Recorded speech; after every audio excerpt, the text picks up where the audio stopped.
नमस्कार दोस्तों, स्वागत है आप सभी का बैंक अधिकारी चैनल पर। आशा करता हूँ आप सब बहुत अच्छे होंगे। दोस्तों, आज हम जो क्लास करने वाले हैं, मैंने आपसे पिछली क्लास में बोला था कि हम 3 सब्जेक्ट की इम्पोर्टेंस के बारे में डिस्कस करेंगे। जो 3 सब्जेक्ट थे वो आपका आरआरबी पीओ के लिए, आपका कंप्यूटर, आपका जीएस सेक्शन और आपका हिंदी और इंग्लिश सेक्शन। इन ये 3 आपके एग्जाम पॉइंट ऑफ व्यू से क्यों ज़्यादा इंपॉर्टेंट है उसके बारे में मैंने डिस्कस करने को बोला था कि एक छोटी सी सिर्फ आपको एक वीडियो के थ्रू आपको समझाने की कोशिश करूंगा कि इनकी इंपॉर्टेंस क्यों ज़रूरी है। हालांकि आपका रीजनिंग और आपका क्वांट सेक्शन भी ज़रूरी है, लेकिन उनके साथ साथ कभी कभार अदर जो आपके सब्जेक्ट होते हैं वो आपको कैसे मार्क्स दिला सकते हैं, कैसे आपके लिए वैल्यूएबल साबित हो सकते हैं, एक छोटे से एग्जाम्पल के साथ समझेंगे। और उसका जो एग्जाम्पल लिया हमने, ऑलवेज मिस्टर महेंद्र सिंह धोनी। सभी जानते होंगे, जो नहीं जानते मोस्टली तो धोनी सर को हर कोई जानता है कि हाँ, क्रिकेट के एक बहुत बड़े महान प्लेयर हुए हैं एम एस धोनी। उनकी बुद्धि, उनकी क्षमता और फैसले लेने की कला, कि इंस्टेंटली फैसले लेते हैं, और जो उनकी रिस्क लेने वक्त की जो जो बात रही है वो एम एस डी के लिए सबसे ज़्यादा रही है। तो उन्हीं के हिसाब से आज आज कुछ धोनी सर के अंदाज में पढ़ेंगे।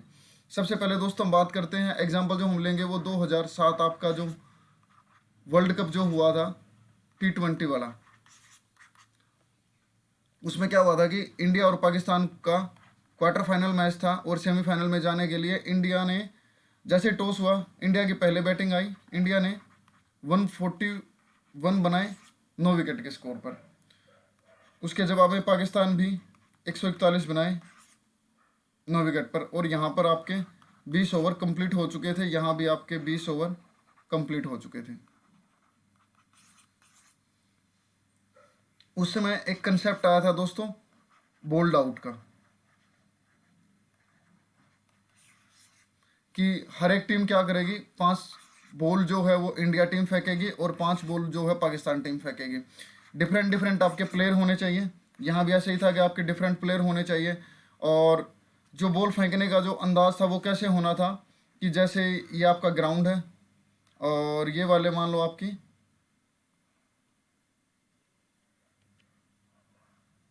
क्रीज हो गई, यहाँ आपके स्टंप है और यहाँ आपके स्टंप है।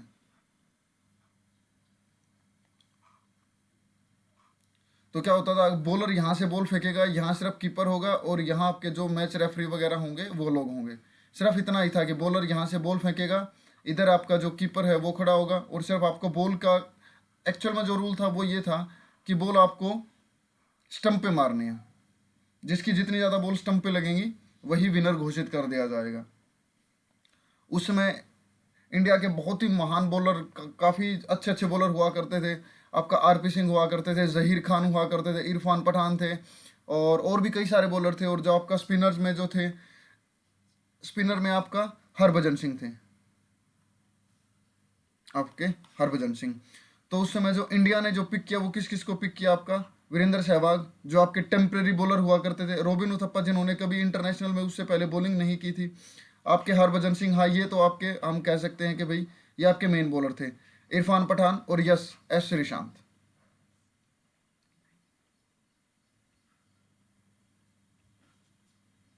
इंडिया ने 5 बॉलर पिक किए, उनमें से जबकि इंडिया ने 3 जो है वो आपके स्पिनर उठाए, और वो क्यों उठाए वो भी आपको पता चलेगा कि क्यों उठाए। उस तरफ दूसरी तरफ पाकिस्तान ने क्या क्या किया, मोहम्मद आसिफ फास्टर, यासिर अराफात फास्टर, उमर गुल ये भी फास्टर, सोहेल तनवीर फास्टर, और only spinner Shahid Afridi.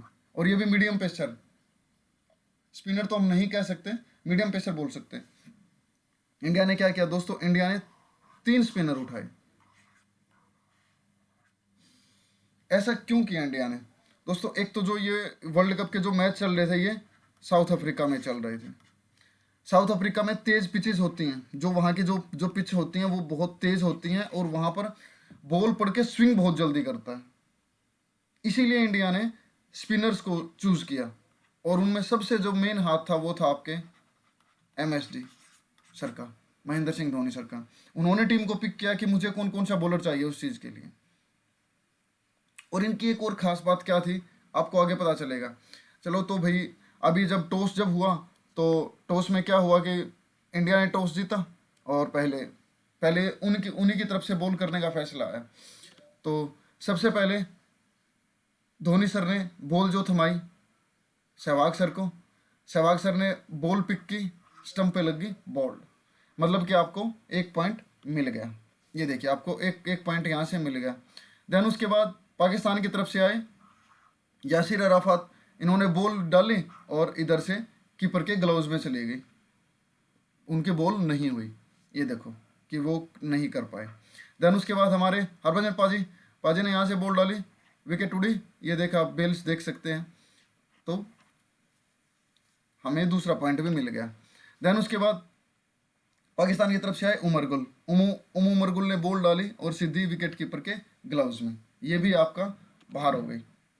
Then उसके बाद हमारे जो धोनी सर ने जो सबसे बड़ा जो रिस्क लिया था वो उथप्पा का, रॉबिन उथप्पा, जिन्होंने आज से पहले कभी इंटरनेशनली कभी बॉलिंग नहीं की थी। उन्होंने रणजी वगैरह में उन सब में तो बॉलिंग की हुई थी, लेकिन इंटरनेशनली उन्होंने बॉलिंग नहीं की हुई थी। उन्होंने भी बॉल डाली और सीधी स्टंप पे। और इधर जो सबसे एंड में जो यहाँ के जो इसके जो कैप्टन थे उस टाइम कामरान अकमल थे पाकिस्तान के, उसने देखा कि इंडिया स्पिनर का यूज कर रहा है, तो उसने स्पिनर को बॉल मतलब डलवाई और शाहिद अफरीदी के द्वारा, और वो बॉल यहाँ से भी बाहर हो गई। ये देखिए दोस्तों, इंडिया ने 3 बॉल और पाकिस्तान की 3-0। यहाँ से इंडिया मैच जीतकर आपका सेमीफाइनल में पहुंच गई थी, जहाँ से उसने ऑस्ट्रेलिया को हराया था, और देन उसके बाद फिर वर्ल्ड कप की आपको बाकी सब स्टोरी पता। अब मेन बात समझने वाली क्या है कि ऐसा क्यों हुआ कि इंडिया के हर एक बॉलर की जो बॉल थी वो स्टंप पर लगी, और जो पाकिस्तान के जो बॉलर की बॉल थी वो यहाँ या तो यहाँ से बाहर हो गई या फिर यहाँ से बाहर हो गई। क्यों? ये आपकी एक लीडरशिप क्वालिटी बताती है कि how can you lead your team. आप अपनी टीम को कैसे लीड कर सकते हैं, उनको कैसे गाइड कर सकते हैं, दूर बैठे हुए भी, बिना किसी अप्रोच के कह सकते हैं, बगैर किसी इशारे के आप कैसे अप्रोच कर सकते हैं। एक चीज ध्यान से देखिए दोस्तों, यहाँ पर जो आपका जो स्टंप जो था, MSD सर बैठे हैं स्टंप के पीछे और बैठे हुए हैं, देख सकते हैं आप। और जो पीछे वाली अगर इमेज में मैं दिखाऊं, ये देखिए जो आपके पाकिस्तान के जो कीपर खड़े हुए हैं वो स्टंप के भी कहीं ना कहीं लेफ्ट साइड में खड़े हुए हैं, स्टंप के लेफ्ट साइड में खड़े हुए हैं। और MSD सर को देखिए बिल्कुल स्टंप के बिल्कुल डिटो पीछे और आपका बैठे हुए हैं। उस टाइम पे जब बॉलर का माइंड क्या काम करेगा कि भाई मुझे जो बॉल है वो अपने विकेट कीपर के पास पहुंचानी है। यहाँ भी इनका दिमाग भी ऐसे ही काम कर रहा था कि जो मुझे बॉल है, हालांकि हर कोई यही करता है कि मैं स्टंप पे जाऊं, लेकिन कहीं ना कहीं उसके माइंड में होता है, उनकी आदत ऐसी है कि बॉल जो है वो विकेट कीपर के दस्तानों में जाए, एक्स्ट्रा रन ना मिले, ताकि उनकी जो चिर प्रतिद्वंदी जो टीम है उसको फायदा मिले। यहाँ MSD सर ने ऐसा ही किया कि MSD सर, और आप गैप भी देख सकते हैं कि धोनी कहाँ बैठे हैं और अकमल कहाँ खड़े हैं, बिल्कुल स्टंप से चिपके हुए और बैठे। यही फर्क था धोनी में और कामरान अकमल में। और ये तब है दोस्तों जब आपका इंडिया के पास बहुत अच्छे बॉलर थे, बहुत बढ़िया बॉलर थे। इंडिया ने चूज किया था इरफान पठान को, बहुत ही उनकी जो इन स्विंगर और आउट स्विंगर थी वो खतरनाक थी। अब ये आपके एग्जाम पॉइंट ऑफ व्यू से कैसे इंपॉर्टेंट है, आपके एग्जाम में सब्जेक्ट है जो आपके रीजनिंग, क्वांट, GS सेक्शन, आपका हिंदी और इंग्लिश सेक्शन, और जो आपका है कंप्यूटर सेक्शन। दोस्तों रीजनिंग और क्वांट बिल्कुल मानता हूं कि आपके लिए फास्ट बॉलर की तरह हैं, रीजनिंग और क्वांट आपके बिल्कुल फास्ट बॉलर की तरह हैं, लेकिन कभी कभी जो आपके अदर जो बॉलर है वो भी आपको फायदा दे सकते हैं। वो रिस्क आपके हाथ में है कि आप उन सब्जेक्ट के लिए कितना रिस्क उठाते हो हाल फिलहाल में, उनके लिए तैयारी कितना करते हो, उनके लिए पढ़ते कितना हो, कि आप GA के लिए कितना चीज़ों को रिवाइज कर रहे हो, कितनी बार रिवाइज कर रहे हो, कितने मंथ का करंट अफेयर पढ़ रहे हो, कितने कितने अलग अलग सोर्स से पढ़कर सारे के सारे क्वेश्चन का समअप कर रहे हो, किस तरह से पढ़ रहे हो आप उसको। दूसरा आपका हिंदी और इंग्लिश के बारे में, जिनकी दोस्तों इंग्लिश बहुत अच्छी है वो बिल्कुल आप इंग्लिश के लिए जाइए, लेकिन जिनकी इंग्लिश अच्छी नहीं है, हिंदी, मैं बार बार आपको हिंदी के लिए इसीलिए बोल रहा हूँ क्योंकि बहुत सारे एस्पिरेंट ऐसे हैं जिनकी इंग्लिश कमज़ोर है, और उनको हिंदी के लिए डेफिनेटली जाना चाहिए, अभी से पढ़ना शुरू कर देना चाहिए। अगर आप ये सोचते हैं कि आपका प्रीलिम्स होने के बाद मैं हिंदी की तरफ देखूंगा, तो दोस्तों सबसे बड़ी बेवकूफ़ी होगी वह, और इस दशक की आपकी सबसे बड़ी बेवकूफ़ी कही जाएगी। ये जो आपका जो अभी जो भी गोल्डन क्या, जो प्लेटिनम टाइम चल रहा है आपकी तैयारी का, आपके इस प्लेटिनम टाइम की सबसे बड़ी गलती कही जाएगी वो कि आपकी इंग्लिश अच्छी थी नहीं और आपने हिंदी को भी चूज नहीं किया, आप इसी वजह से आप कंपटीशन से बाहर हो गए। तो दोस्तों इंस्टेंटली और बहुत सारे बच्चों के साथ क्या होता है कि जैसे वो एग्जाम में बैठे हैं, उन्होंने पहले रीजनिंग अटेम्प्ट की, क्वांट अटेम्प्ट किया, जैसे ही वो हिंदी और इंग्लिश पे आते हैं वो क्या करते हैं कि सोचते हैं कि यार हिंदी पता नहीं कैसी आएगी, या चलो उन्होंने हिंदी उठा ली, पहले उन्होंने एक पैसेज पढ़ा और यार इतना बड़ा पैसेज है कौन पढ़ेगा, उन्होंने फिर नेक्स्ट क्वेश्चन पर गए, थोड़े थोड़े क्वेश्चन देखे, हिंदी थोड़ी सी टफ लैंग्वेज में आ गई, अब 10 मिनट उन्होंने यहाँ खराब कर दिए, वेस्ट कर दिए, अब उसके बाद उन्होंने क्या किया, फिर स्विच कर गए इंग्लिश पे। ऐसा बहुत सारे एस्पिरेंट के साथ हुआ होगा कि उन्होंने एग्जाम हॉल में बैठे हुए आरआरबी पीओ मेंस का एग्जाम दे रहे हैं और एग्जाम हॉल में बैठे हुए उन्होंने सब्जेक्ट अपना स्विच कर लिया, आपके 10 मिनट या 12 मिनट 15 मिनट तक वेस्ट करने के बाद उन्होंने सब्जेक्ट चेंज कर लिया, और फिर वहां से उनके नंबर कितने आए, 10-12, क्योंकि आपके पास टाइम की कमी होती है, आपको 2 घंटे में 200 क्वेश्चन आपको देखने होते हैं, उनमें से आपको क्वेश्चन चूज करने होते हैं, तो चूज करने में भी तो टाइम चाहिए ना, कुछ सेकंड चाहिए कि क्वेश्चन को आपको पढ़ना भी होगा, उसको समझना भी होगा, उसको चूज भी करना होगा, स्किप भी करना होगा। मेन बात आपकी ये होती है कि आप कितने कम टाइम में कितने ज़्यादा क्वेश्चन अटैम्प्ट कर पाते हैं, और आपकी कोशिश रहे कि 100% एक्यूरेसी के साथ हो। आपका जैसे जीए सेक्शन है, हमेशा कोशिश करें कि 100% आपका एक्यूरेसी के साथ हो। कंप्यूटर सेक्शन जो है आपका नहीं हो पाता कभी कभी, लेकिन कोशिश अपनी तरफ से यही रहनी चाहिए कि आप 100% एक्यूरेसी के साथ क्वेश्चन को अटेम्प्ट करें। आपका रीजनिंग और आपका क्वांट सेक्शन, बहुत सारे बच्चे बहुत सारे बच्चे ऐसे हैं कि जो लगातार इन्हीं की तैयारी में कि रीजनिंग में बहुत हाई लेवल तक की रीजनिंग करूँ, क्वांट है मैं बहुत हाई लेवल का करूँ। गाइज आपको टीचर नहीं बनना है, आपको टीचर थोड़ी ना बनना है, आपको सिर्फ इतना होना चाहिए कि आप रीजनिंग और क्वांट में इतने मार्क्स ले आ पाए कि आप इंटरव्यू के लिए क्वालिफाई कर जाएं। लेकिन जो मेन जो असली जो आपके नंबर बनने की जो कहानी है, मैं फिर बार बार उस पे आ रहा हूँ, आपका जीए सेक्शन, आपका कंप्यूटर सेक्शन, आपका हिंदी और इंग्लिश सेक्शन। गाइज आपके 100 मार्क्स के हैं 3 सब्जेक्ट हैं, और इधर आपका 100 मार्क्स के रीजनिंग और क्वांट सेक्शन है। यहाँ पर दोस्तों आपको रीजनिंग का लेवल थोड़ा सा अच्छा मिला है क्योंकि पीओ का पेपर है आपका, और ऐसे ही आपका जो क्वांट सेक्शन है उसका लेवल भी आपको अच्छा देखने को मिलेगा। लेकिन जो आपको जो एवरेज जो मिलने वाला है वो आपका जीए सेक्शन, आपका कंप्यूटर सेक्शन और आपका हिंदी सेक्शन। तो दोस्तों इनको चूज करना, जिस तरह धोनी सर ने जो फैसले लिए थे कि इंस्टेंटली उन्होंने सोचा कि मुझे ये पिक करना है, आपका इंस्टेंटली की बजाय आप पहले से इन सब्जेक्ट के लिए प्रिपेयर्ड होके चलो। जीए के लिए मैंने आपको बोला था कि आप अप्रैल से आप पढ़ना शुरू कर दीजिए, और आपका जो एग्जाम जो होना अभी तक जो टेंटेटिव डेट्स है वो सितंबर 24 है। तो आप यहाँ तक का जो करंट अफेयर है उसको आप जिस तरीके से आप रिवाइज करना चाहें, आप भले ही वीडियो से पढ़ना चाहें, पीडीएफ से पढ़ना चाहें, क्विज से पढ़ना चाहें, जैसे भी आप करना चाहें, आप इन 6 महीने का करंट अफेयर आपको आपकी टिप्स पे होना चाहिए। मैंने जो गलती की, मैं नहीं चाहता कि आप भी उनमें से वही गलती करें जिसकी वजह से आप बाहर हो गए या मैं बाहर हो गया। मैंने ये मिस्टेक की थी कि मैंने लास्ट के 2 मंथ में मैंने करंट अफेयर पढ़ना शुरू किया था और उनमें से मैं रिवीजन उसका नहीं कर पाया था, इसी वजह से मैं बाहर हो गया था। तो दोस्तों मैं नहीं चाहता कि आप भी सेम गलती करें, और मैं बिल्कुल ये नहीं चाहूँगा कि जो गलतियाँ मैंने की, कि मैंने जीए की तरफ ध्यान नहीं दिया, मैंने कंप्यूटर की तरफ ध्यान नहीं दिया, मैंने हिंदी इंग्लिश में से किसी की तरफ ध्यान नहीं दिया, मैं सिर्फ रीजनिंग और क्वांट के पीछे भागा रहा कि मैं रीजनिंग का मैं अच्छे से पढ़ लूँ, मैं और हाई लेवल की पजल कर लूँ, मैं हाई लेवल के क्वेश्चन करूँ, मैं हाई लेवल के क्वेश्चन करूँ। गाइज मैं मानता हूँ कि आपका एग्जाम में रीजनिंग बहुत अच्छे लेवल की आती है, तो उसके लिए आपको उस हिसाब से तैयार होना होगा। लेकिन गाइज आपके 3 सब्जेक्ट बहुत ही इंपॉर्टेंट सब्जेक्ट, और ये आपको अच्छे मार्क्स आपके दिला सकते हैं।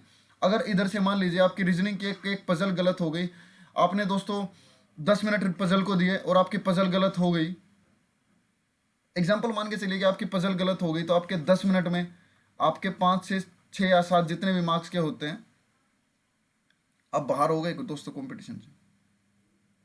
6.25 आपके जो मार्क्स थे यहाँ पर वे कम आ गए। अगर इन्हीं 10 मिनट में आप जीए के क्वेश्चन को अटेम्प्ट करते तो शायद 10 मिनट में आप 10 मार्क्स ले सकते थे, या 10 मिनट में आप 12 से 15 मार्क्स तक भी जा सकते हैं अगर आपने जीए को बहुत अच्छे से बहुत बारीकी से पढ़ा हुआ। क्योंकि आजकल जो लेवल जो आ रहा है जीए का वो काफ़ी डीप आ रहा है कि आपको वन सिंगल लाइनर क्वेश्चन या सिंगल लाइन वाले क्वेश्चन आपको देखने को नहीं मिल रहा है। आजकल जो क्वेश्चन पूछे जा रहे हैं वो थोड़ा सा डीप में पूछे जा रहे हैं, तो आपको डिटेल्ड पढ़ना होगा करंट अफेयर। आप किसी भी सोर्स को दोस्तों फॉलो कर सकते हैं, आप अफेयर्स क्लाउड को फॉलो कर सकते हैं, आप अड्डा को फॉलो कर सकते हैं, आप ग्रेडअप को, जिसको मर्जी आप फॉलो करना चाहें, स्टडी IQ वाले सर हैं, जिसको मर्जी आप फॉलो करना चाहें फॉलो कर सकते हैं। लेकिन 2 सोर्स हमेशा साथ में लेके चलिए, और 2 जो माध्यम जो आपके हैं, जो 2 मीडियम है, एक आपका वीडियो और दूसरा आपका PDF, इन दोनों को हमेशा साथ लेके चलिए। और जो भी जहाँ से भी आपको फ्री में क्वेश्चन मंथली है, जैसे 100 क्वेश्चन है या 300 क्वेश्चन है, 200 क्वेश्चन है, या फिर आपका 6 मंथ का जो आपका मैराथन होता है, या आपका मंथली, जिस भी यूट्यूब चैनल पे या जहाँ से भी आपको रिवाइज करने का मौका मिले, गाइस रिवाइज करने में कभी GA के क्वेश्चन को पीछे मत हटना। मैं नहीं चाहता कि जो गलती मैंने की वो आप भी करें। मैंने गलती की कि मैंने GA के तरफ ऊपर इतना ध्यान नहीं दिया, मैंने कंप्यूटर की तरफ इतना ध्यान नहीं दिया। मैं सोचता था कि मैंने कंप्यूटर से BTech की है तो मेरा हो जाएगा। नहीं दोस्तों, आपने जो पढ़ा है वो आपका अलग लेवल का है, लेकिन एग्जाम में जो आ रहा है वो अलग लेवल का। वो आपके MCQ क्वेश्चन आ रहे हैं, जहां आपको आपके माइंड को 2 डायरेक्शन में जाने के लिए वो मना ही लेंगे कि आपको 2 तरह से आपको सोचना पड़ेगा कि ऑप्शन ये भी आ सकता है, ऑप्शन ये भी आ सकता है। तो दोस्तों, मैं बिल्कुल नहीं चाहूँगा कि जो गलतियाँ मैंने की वो गलती आप भी करें, कि आप धोनी सर की तरह इंस्टेंटली फैसले लें और एग्जाम में जाने से पहले आपके माइंड मेकिंग करके जाएं कि मुझे हिंदी लेनी है या मुझे इंग्लिश लेनी है। उसके लिए आपको पहले से ही तैयार होना होगा। एग्जाम सेंटर में जाने के बाद आप ये बिल्कुल ना सोचें कि मैं हिंदी के मैं चूज़ करूँ या मैं इंग्लिश चूज़ करूँ, कि मैंने हिंदी 10 मिनट अटैम्प्ट कर ली फिर मैं इंग्लिश में जाऊँ, या मैंने सेम ऐसा इंग्लिश के साथ किया। दोस्तों, टाइम वेस्ट होगा और कुछ भी नहीं होगा। पहले से तैयार होके जाएं। आपको GA 6 मंथ का पढ़ना है तो कैसे कैसे पढ़ना, उसके लिए अभी से आप पढ़ना शुरू कर दे। आज जब मैं एक क्लास रिकॉर्ड कर रहा हूँ तो शायद अप्रैल की 22 तारीख हो चुकी है, सॉरी 23 तारीख हो चुकी है, 23 अप्रैल। दोस्तों, ये मंथ आपका जा चुका है। इसका आपका जितना भी करंट अफेयर बचता आप उसको धीरे धीरे कोशिश कीजिए आप उसको कवर करने की। वीडियो से पढ़िए। आप अगर वीडियो से आप पढ़ रहे हैं कि आपने जैसे PDF का, जैसे मैं पढ़ता हूँ, मैं क्या करता हूँ कि मैंने PDF का प्रिंट निकलवा लिया, जो कंटेंट जो है, जो मेन जो कंटेंट है उसका मैंने प्रिंट निकलवा लिया, और मैं वीडियो से उसको फिर मार्क करना शुरू करता हूँ कि एक्चुअल में इसमें पढ़ने की चीज़ कौन सी है। हालांकि जो आपका जो मेन जो कंटेंट आता है उसमें दोस्तों बहुत सारा कंटेंट आपको दिया जाता है, लेकिन उनमें से आपको ही मार्क करना होगा कि आपको क्या पढ़ना है एग्जाम पॉइंट ऑफ व्यू से, कि क्या आ सकता है, कौन सा data exam point of view से रिलेवेंट है। आपको सिर्फ उसमें से भी चूज करना है। मैंने आपको पहले भी पिछली भी एक क्लास में बोला था कि चूज नाम का शब्द, बैंकिंग जो आपका सेक्टर है उसमें चूज नाम का जो शब्द है वो हमेशा अपने साथ जोड़ कर चलिए कि चूज करना। आपको स्किप क्या करना है, आपको सबसे पहले पता होना चाहिए कि आपको स्किप क्या करना है। चूज करने से पहले भी आपको बहुत सारी चीजें आपको स्किप करनी होगी गाइज। आपके जो एग्जाम जो आता है आपका 200 मार्क्स का होता है, लेकिन जो आपकी कट ऑफ जो लगती है वो मैक्सिमम 90 तक जाती है। काफ़ी स्टेट की कभी कभार इससे बढ़ भी जाती है, लेकिन मैक्सिमम अभी तक जो देखा गया दोस्तों आपका 90 कट ऑफ रहती है, अप्रोक्स 90। तो आप सोच सकते हैं कि 90 में अगर जिस बच्चे ने 100% एक्यूरेसी के साथ आपका एग्जाम अटेम्प्ट किया होगा तो उसने 90 क्वेश्चन अटेम्प्ट किया, उसने 110 क्वेश्चन आपके स्किप कर दिए थे। तो आपका एग्जाम में, आपका मेंस एग्जाम में गाइज, आपका क्वेश्चन को स्किप करना सबसे बड़ी कला होती है। तो दोस्तों, आपको अभी से ध्यान देना होगा आपका GA सेक्शन के लिए, आपका कंप्यूटर सेक्शन के लिए, और आपका हिंदी और इंग्लिश सेक्शन के लिए। मैं ये नहीं कह रहा कि आप बिल्कुल रीजनिंग को और क्वांट को आप नेगलेक्ट कीजिए, नहीं दोस्तों, आप इनको भी पढ़िए, लेकिन उसके साथ में आप ये वाले जो 100 जो मार्क्स हैं, इन तीनों के जो मिला के 100 मार्क्स हैं, आपके 120 क्वेश्चन के जो मार्क्स हैं, इनको कभी भी आप वेस्ट मत जाने दीजिए। कि आपके जैसे जो 40 मार्क्स हैं वो GA के होते हैं, 20 आपके कंप्यूटर के होते हैं और 40 आपके हिंदी के होते हैं। दोस्तों, आपका 100 में से आप यहाँ पर 60 to 70 भी मार्क्स लेके आ सकते हैं आसानी से, अगर आप कोशिश करेंगे। आप हिंदी के लिए मैंने दोस्तों ऑलरेडी जितनी भी क्लास कराई हुई हैं, आप भले ही उनको 1.25 में देखिए, 1.5 में देखिए, 1.75 में देखिए, या 2x में भी देखिए, जिसमें आप देखना चाहे आप देख सकते हैं। लेकिन दोस्तों, कोशिश करें कि आप हर एक क्लास को देखें।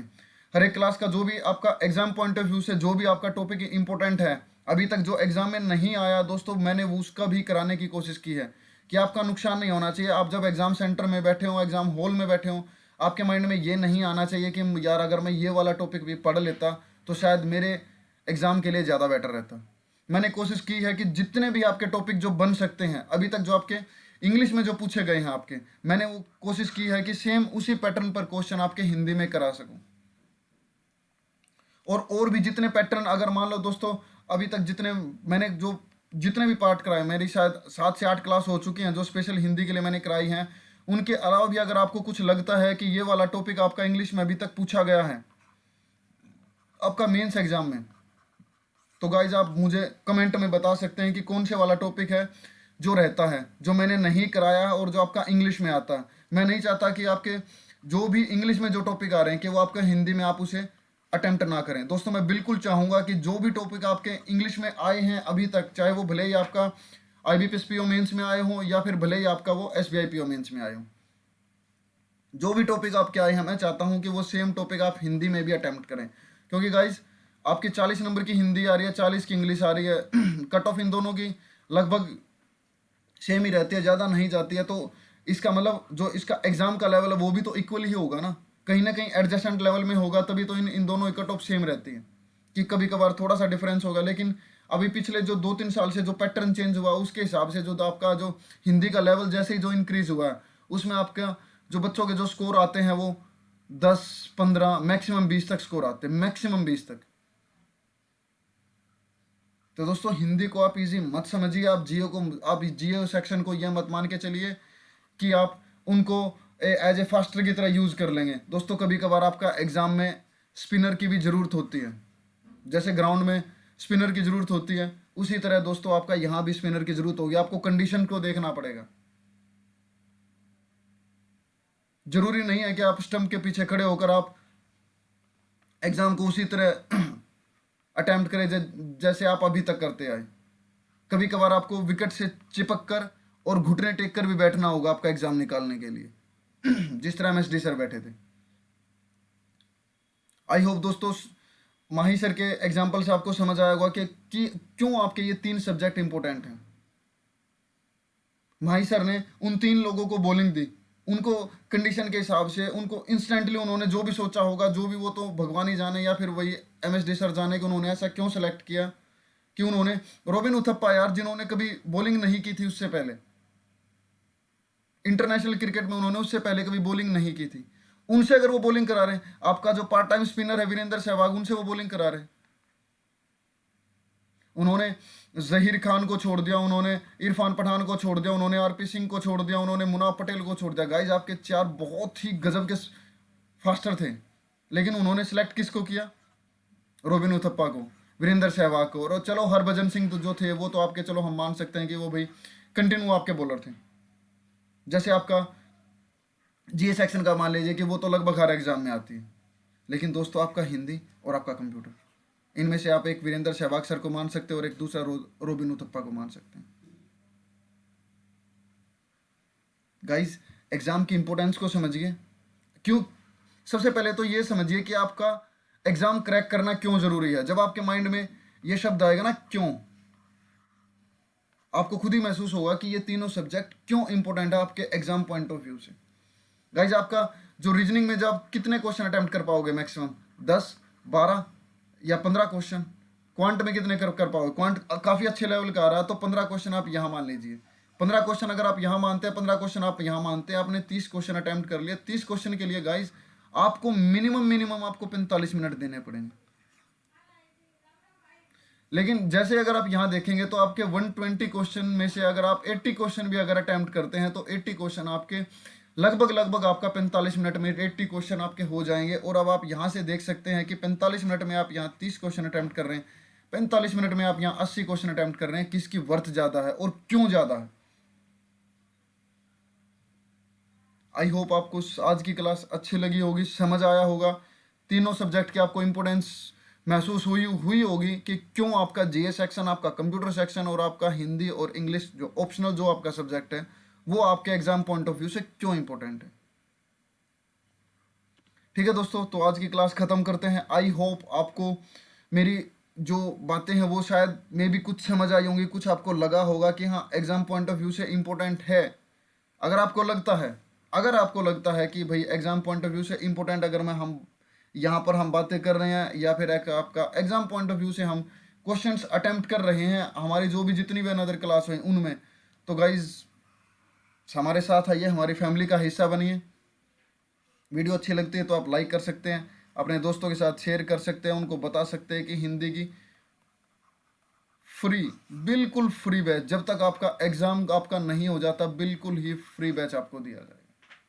यहाँ आपकी जितनी भी क्लास होंगे, मैंने वैसे बोला कि 100 अप्रोक्स क्लास होंगी, लेकिन गाइज आपकी 100 प्लस भी क्लास हो सकती हैं। जैसे मुझे अगर लगेगा कि भाई आपका एग्जाम में अभी टाइम है और क्लास आपको कराते रहना चाहिए, आपका जो भी टॉपिक है उनका बार बार रिवीजन कराते रहना चाहिए, तो गाइज आप मुझे बता सकते हैं। और 100 प्लस क्लास ही होनी है, इससे ज़्यादा ही होंगी, इससे एक भी क्लास कम नहीं होगी। आपका एग्ज़ाम आने से पहले ये सारे टॉपिक हम कवर कर चुके होंगे। और इनकी दोस्तों जो भी आपको जितनी भी क्लास अब तक हुई हैं, अगर आप उसकी पीडीएफ चाहिए तो आप हमारे टेलीग्राम चैनल बैंक अधिकारी, दोस्तों ध्यान रखना ये लास्ट में डबल आई है अधिकारी में, आप हमारे टेलीग्राम चैनल पर आप हमसे जुड़ सकते हैं। और मैं टेलीग्राम चैनल पे अभी पिछले कुछ दिन से कोई ना कोई जो भी मुझे जो एडिटोरियल का जो भी लेख जो मुझे अच्छा लगता है, मैं वहाँ अपडेट कर रहा हूँ, सिर्फ इसी वजह से कि आपका जो हिंदी पढ़ने की जो हैबिट है वो आपकी ना छूटे। कभी कभार दोस्त बोलते हैं कि यार हम एग्ज़ाम में जाके हिंदी कर लेंगे, कोई इशू नहीं है, कोई दिक्कत नहीं है। गाइज अगर आपको ऐसा होता तो आप इंग्लिश में भी एडिटोरियल क्यों पढ़ते? हर एक टीचर बोलता ना इंग्लिश के लिए कि भाई आप डेली रीडिंग कीजिए, रीडिंग कीजिए, रीडिंग कीजिए। वो क्यों बोलते हैं? ताकि आपकी हैबिट बने, आपको एग्ज़ाम में आपका टाइम ज़्यादा ना लगे ये सोचने के लिए कि भाई मुझे कौन सी लाइन मुझे कहाँ से उठानी है, क्वेश्चंस को देखते हुए कौन सी लाइन कहाँ है। दोस्तों ऐसा आपका सेम हिंदी में भी होता है। अगर आप ये मान के चलें कि भाई मैंने हिंदी बचपन से पढ़ी है, मैं एग्ज़ाम में कर ले जाऊँगा, या ऐसा कर जाऊँगा, वैसा कर जाऊँगा, दोस्तों एग्ज़ाम में बैठने के बाद नहीं हो पाता। मैंने खुद महसूस की है ये चीज़ें कि भाई नहीं हो पाता गाइज आपका। आपको अगर ये लगता है कि भाई बहुत ईजी है, हो जाएगा, नो इशू, नो डाउट, जब आप एग्ज़ाम हॉल में जब बैठते हैं ना, जब आपका मेंस का एग्ज़ाम चलता है, तो जो प्रेशर जो चलता है आपके माइंड पे, जो समय की जब आपको घड़ी घटती हुई दिखाई देती है कि अब 59 मिनट रह गए, अब 58 मिनट रह गए, अब 57 मिनट रह गए, दोस्तों उस समय आपका दिमाग बहुत ही स्पीडली काम करता है। और उस स्पीड के लिए आपको पहले से तैयार होना पड़ेगा कि आपके ये नहीं होना चाहिए कि उस स्पीड में आप पैसेज पढ़ते पढ़ते कोई एक लाइन ही मिस कर गए या कुछ ऐसा पॉइंट मिस कर गए जो आपके क्वेश्चंस के एग्जाम से रिलेवेंट था। अब आप ये बिल्कुल नहीं चाहेंगे कि आपने पैसेज पढ़ लिया और आपने ऐसे जल्दी जल्दी में पढ़ा और उधर जो आपने क्वेश्चन जो देखे फिर आप दोबारा पैसेज पढ़ने गए, यहाँ आपका टाइम वेस्ट होगा। दोस्तों इसी के लिए ज़रूरी है कि आप हिंदी को अभी से पढ़ना शुरू करें। आपको जो भी एडिटोरियल का जो भी लेख आपको मिल रहा है, जिस भी न्यूज़पेपर से आपको लेख मिल रहा है, आप बिल्कुल दोस्तों उठाइए, पढ़िए उनको, भले ही वो किसी तरह का है, भले ही वो आध्यात्मिक है, आपका भाई नेचर क्लाइमेट पे, जिसमें भी आपको जो भी आपका संपादक या पेज में जो भी आपको लेख मिलता है, गाइज पढ़ना शुरू कर दीजिए। अब टाइम आपके पास बहुत कम है ऑलरेडी। अगर मैं कहूँ तो दोस्तों आपका कैलेंडर के आपके एग्ज़ाम की तारीख भी आ चुकी है ना, 24 सितंबर। तो आप क्यों वेट करते हैं? कि आप ऐसा क्यों वेट करें कि भाई एग्ज़ाम के फॉर्म आएंगे, फिर हम प्री देंगे, फिर देन उसके बाद देखेंगे मेंस का। गाइज इतना टाइम नहीं है आपके पास में। जैसे ही आपके फॉर्म आएंगे तब तो आपको प्रीलिम्स के का ही तो पढ़ना होगा। तो उससे पहले जितना आप मेंस के लिए पढ़ सकें, दोस्तों यही टाइम आपका मेंस के लिए पढ़ने को। मैंने यही गलती की थी कि मैंने हमेशा मैं प्रीलिम्स के पीछे भागता रहा, लेकिन जब मेरा मेंस जब एग्ज़ाम आया तो मैं कुछ नहीं कर पाया। मुझे समझ ही नहीं आया कि मैं कौन सा सब्जेक्ट पढूं, किस सब्जेक्ट को कितना टाइम दूं, किसको कितना टाइम नहीं दूं, किसको ज़्यादा पढूं, किसको कम पढूं। दोस्तों मुझे नहीं पता था। मैं चाहता हूँ कि कम से कम आपको तो ये सब बातें पता हो। जो गलतियाँ मैंने की, मैं नहीं चाहता कि वो गलती आप भी करें। ठीक है दोस्तों, तो आज की क्लास ख़त्म करते हैं। आई होप आपको आज समझ आया होगा। कोशिश की है मैंने छोटे से एग्जाम्पल से समझाने की। गाइस कोशिश कीजिए आप समझ पाएँ, आप तीनों सब्जेक्ट की इम्पोर्टेंस को समझ पाएँ और अपना जो वैल्यूएबल जो टाइम है वो आप इन्वेस्ट कर पाएँ। जो आपको जो दोस्त बोलते हैं ना वेस्ट, मैं कहता हूँ आप इन्वेस्ट कर पाएँ। बहुत सारे दोस्त आपको बोलेंगे क्यों क्यों हिंदी पढ़ के अपने टाइम को वेस्ट कर रहा है, क्यों जीए के पीछे इतना पड़ा है, जीए तो लास्ट के 1 मंथ में भी हो जाएगी, वन लाइनर पढ़ लेंगे, ये पढ़ लेंगे। गाइज अगर आप वैसे करेंगे तो वो आपका टाइम वेस्ट होगा, टाइम इन्वेस्ट नहीं होगा। आपने ऑलरेडी यहाँ पर एस्पिरेंट ऐसे होंगे जिन्होंने 1 साल 2 साल 3 साल 4 साल 5 साल तक लगा दिए होंगे, एग्जाम नहीं निकल रहे। गाइज कहीं ना कहीं स्ट्रेटेजी में प्रॉब्लम है। आप समझ ही नहीं पा रहे हो कि एग्जाम जो एग्जामिनर जो चाहता है, जो आपसे एग्जाम जो चाहता है वो आपके अंदर है या है भी या नहीं। एग्जाम खुद चाहता है कि भाई आप जीए को अटैम्प्ट करें, कंप्यूटर को अटैम्प्ट करें, हिंदी को अटैम्प्ट करें। एग्जाम बिल्कुल भी नहीं चाहता कि आप रीजनिंग क्वांट के पीछे भाजें। उन्होंने जो आपकी एबिलिटी थी वो चेक कर चुके हैं ऑलरेडी आपकी। यहाँ आपका ये चाहिए कि जब आप टेंशन में जब होते हैं तो आप कैसे अपने आप को हैंडल कर पाते हैं, कैसे सिचुएशन से बाहर निकल पाते हैं। रीजनिंग में दोस्तों आपका ऐसा हुआ कि जो पहले वाला जो आपने क्वेश्चन उठाया वो काफ़ी टफ आ गया, देन आप दूसरे वाले पजल पर गए वो भी टफ आ गई, तीसरे वाले पजल पर गए वो भी टफ आ गई। अब एग्जाम का पॉइंट ऑफ व्यू देखिए कि वो सबसे पहले ही रीजनिंग देगा आपको, उसमें से उसने पजल दे दी, आपको देखने में लगेगा कि हाँ यार सिंपल सी पजल है, सर्कल में बैठाना है, 8 बंदे बैठे हैं। लेकिन जैसे ही जहाँ कंडीशन आएगी आपको ये लगेगा, जब आप क्वेश्चन अटेम्प्ट करने लगोगे कि एक कंडीशन बन रही है, 2 बन रही है, 3 बन रही है, 4 बन रही है, कभी कभार 4 से 5 कंडीशन भी दोस्तों आपकी बन जाती हैं मेंस में, कि आपने एक कंडीशन बनाई, उस पहले वाली कंडीशन की 2 सब कंडीशन बन गई 1A 1B। देन फिर आपने सेकंड कंडीशन बनाई, उसकी भी आपको 2 कंडीशन बन गई। तो आपको क्वेश्चन को देखना होगा 4 कंडीशन के हिसाब से। और यहाँ आपको जो ये 3 सेक्शन जो आपके हैं, वहाँ आपको क्वेश्चन को सिर्फ पढ़ना है, टिक करना है, पढ़ना है, टिक करना है, पढ़ना है, टिक करना है। आप बहुत कम टाइम में गाइस ज़्यादा मार्क्स ले सकते हैं, गेन कर सकते हैं। ठीक है दोस्तों, आज की क्लास ख़त्म करते हैं, यहीं पर ख़त्म करते हैं। और नेक्स्ट वाली क्लास में हम जो भी देखते हैं, जो भी आपका टॉपिक बचा हुआ, शायद वर्तनी शुद्धिकरण आपका टॉपिक बचा हुआ, तो वो वाला पढ़ेंगे हम नेक्स्ट वाली क्लास में। ओके गाइस, अगर आपको वीडियो अच्छी लगती हो तो आप लाइक कर सकते हैं, हमारे फैमिली का हिस्सा बन सकते हैं, वीडियो को दोस्तों के साथ शेयर कर सकते हैं। और जो भी आपके मन में जो भी बातें चल रही हों एग्जाम पॉइंट ऑफ व्यू से, अगर आपको कोई डाउट हो तो दोस्तों आप कमेंट कॉलम में बता सकते हैं। मैं कोशिश करूँगा कि हर एक दोस्त का रिप्लाई कर सकूँ। ठीक है guys, thank you so much. जय हिंद, वंदे मातरम।